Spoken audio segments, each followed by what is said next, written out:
we end up with schools that fall apart. Finding a fix before it's too late. Local teachers tell NBC Connecticut Investigates that many schools are falling apart because the proper maintenance has basically been put off for far too long. They say it's creating bigger, more expensive problems and potentially hurting your child's education. Here's Dan Corcoran. Take a look and really take it in. These are snapshots of Connecticut schools. Tiles falling off of ceilings, bathrooms that don't work.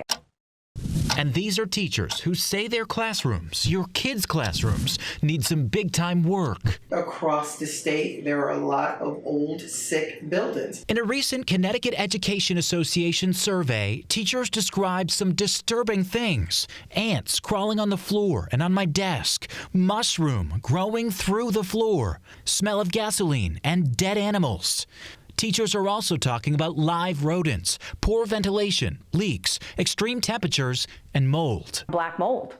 That's terrifying to me. Local educators, backed by the CEA, are raising new concerns about how schools have long been maintained. Who can learn in that type of condition? No one.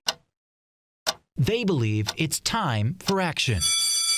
Kate Diaz has been a math teacher at Manchester High School for 20 years. She says just cleaning up rodent droppings or a water leak or painting over mold doesn't solve the underlying problem. The long-term cost of deferring those maintenance objectives is really that schools don't function or they feel unsafe. Progress is being made. In a June referendum, Manchester voters approved a $47 million school modernization project. The superintendent tells me, quote, "We want all students and staff throughout the school district to be in buildings that are safe and comfortable and conducive to learning."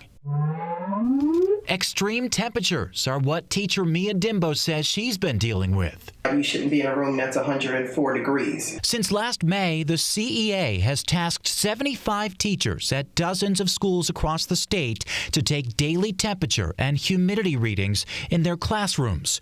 According to the CEA, the highest recorded indoor temperature was June 12th, 108.2 degrees at Wilbur Cross Elementary School in Bridgeport, where Dimbo teaches. It's definitely not a good thing, but teachers come every day because that's their job. Bridgeport's acting superintendent acknowledges many classrooms don't have AC, telling me, quote, "We're going to keep a close eye to make sure we don't put our children or staff at risk." He's also in early talks on a long-range plan to maintain the city schools plagued with problems. No one wants to be doing the work we're doing, but we have no choice. Mike Handler is Stanford's Director of Administration, and he's part of a task force formed in 2018 after mold was found in almost all of the 24 schools in the district. Concerns about health prompted dramatic action. At Davenport Ridge Elementary School in Stanford, like several other schools in the city, 3 classrooms at a time are being stripped back to almost nothing and rebuilt, all while school is in session in the rest of the building. Our goal is not just to kind of erase the problem and move on, it's to actually make sure we put a system in place to maintain it going forward.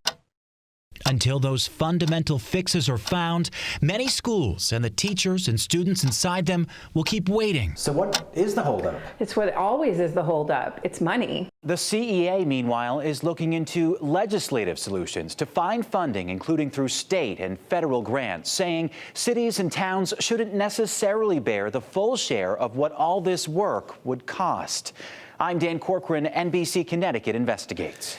NBC Connecticut is connecting you to more great content. Be sure to check out the other videos on our channel and remember to subscribe to stay up to date with what's going on in your neighborhood.